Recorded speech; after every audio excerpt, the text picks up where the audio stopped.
বাংলা ভাষা ও বরাক উপত্যকার ভাষা শহীদদের অপমানে শিলচরে উত্তাল প্রতিবাদে তৃণমূল কংগ্রেস। ক্ষুদিরাম মূর্তির পাদদেশে 2 ঘন্টার ধর্নায় নেতৃত্ব দিলেন তৃণমূল কংগ্রেস নেত্রী তথা রাজ্যসভার সাংসদ সুস্মিতা দেব। অভিযুক্তের গ্রেপ্তার না হলে আদালতের দ্বারস্থ হবে তৃণমূল কংগ্রেস, ইঙ্গিত দিয়ে রাখলেন সুস্মিতা দেব। বাংলা ভাষার মর্যাদা রক্ষায় ঐক্যবদ্ধ লড়াইয়ের ডাক দিলেন তৃণমূল নেতৃত্বরা।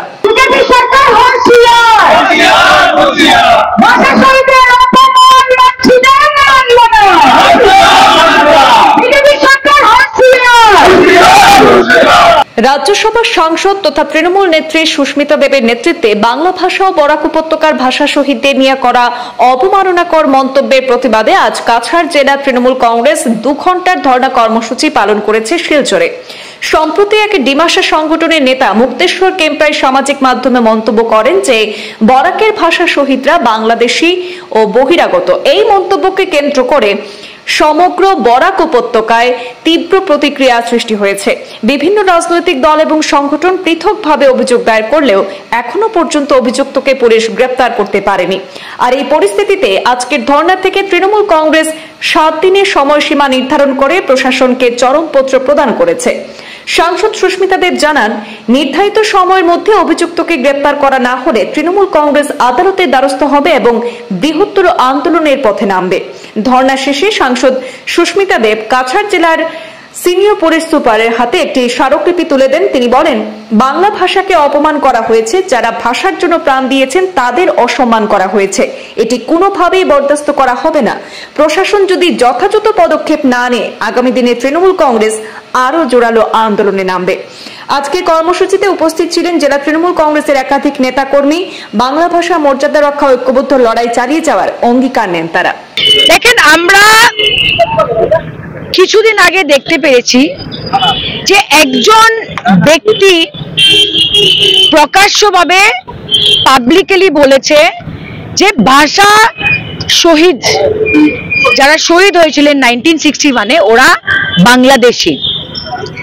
এটার পরে সমস্ত কাছাড় জেলা বা বরাকের যত অরাজনৈতিক সংস্থা ছিল বা কালচারাল অর্গানাইজেশন ছিল, এনজিও ছিল, বিভিন্ন এফআইআর লজ হয়েছে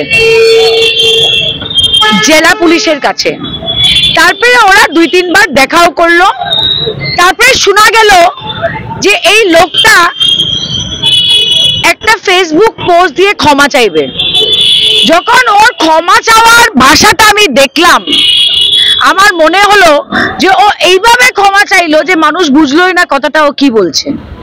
প্রশ্নটা হলো, আমরা দেখেছি আসামের মুখ্যমন্ত্রী আমার সোনার বাংলা গাওয়া হয়েছে বলে নিজে প্রেস মিট করে বলছে যে আমি অ্যাকশন নিব, পুলিশ অ্যাকশন নেব। তো ভাষা শহীদদের যখন অপমান করলো একজন ব্যক্তি, এটা পুরো ডিমাসা মানুষ করেনি, কারণ ডিমাসা সাহিত্য সভা বলে দিয়েছে যে ওরা এটাকে ধিক্কার জানিয়েছে, কন্ডেম।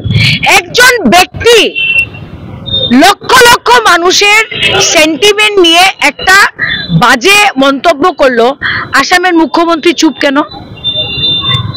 আসামের মুখ্যমন্ত্রী দেখা যায় রোজ টুইটারে দেয় যে আমি 100 কিলো ড্রাগস ধরে ফেলছি, আমি সব বাংলাদেশি ধরে ফেলছি, সব উনি করে দিচ্ছেন। তো আমি হেমন্ত বাবুকে জিজ্ঞেস করতে চাই যে ভাষা শহীদদের যারা বাংলাদেশি বলল, আসামের মুখ্যমন্ত্রী প্রেস মিট করে কাছাড় পুলিশকে নির্দেশ দিলেন না কেন অ্যারেস্টের জন্য? কারণ আমরা বাঙালি বলে। যে আপনি বাঙালিদের কত বোকা বানাবেন? হিন্দু হিন্দু বলে ভোট নিচ্ছেন, সকাল থেকে রাত্রে খালি হিন্দু মুসলমানের রাজনীতি করে আপনি বাঙালি সমাজকে বেটে যে ভোটটা নিচ্ছেন, এটা তো আমরা দেখছি। কিন্তু ভাষা শহীদের অপমান আপনার সিএম থাকতে হয়েছে। একজন ব্যক্তি 45 লক্ষ মানুষকে অপমান করেছে, কারণ ভাষা শহীদ আন্দোলনে শুধু বাঙালিরা ছিল না, প্রত্যেক ভাষার মানুষ ছিল, এটা ইতিহাস জানে। মণিপুরি মানুষ ছিল, ডিমাসা মানুষ ছিল, অসমিয়া মানুষ ছিল, বাগানের মানুষ ছিল। আপনি মুখ্যমন্ত্রী, আমি আপনাকে বলতে চাই যে আপনি বরাকের সঙ্গে ছেলেখেলা বন্ধ করেন, বাঙালিদের অপমান বন্ধ করেন। ভাষা শহীদের অপমান আমরা মানব না। আমরা আজকে প্রতিবাদ করেছি। এসপি আমাদের জেলা তৃণমূল কংগ্রেসকে সবাই একটা সময় দিয়েছে। আমরা এসপি কে সম্মান জানিয়ে নিশ্চয়ই সেখানে যাব এবং আমরা বুঝতে পারবো যে উনি কি পদক্ষেপ নিয়েছে অ্যারেস্টের ব্যাপারে।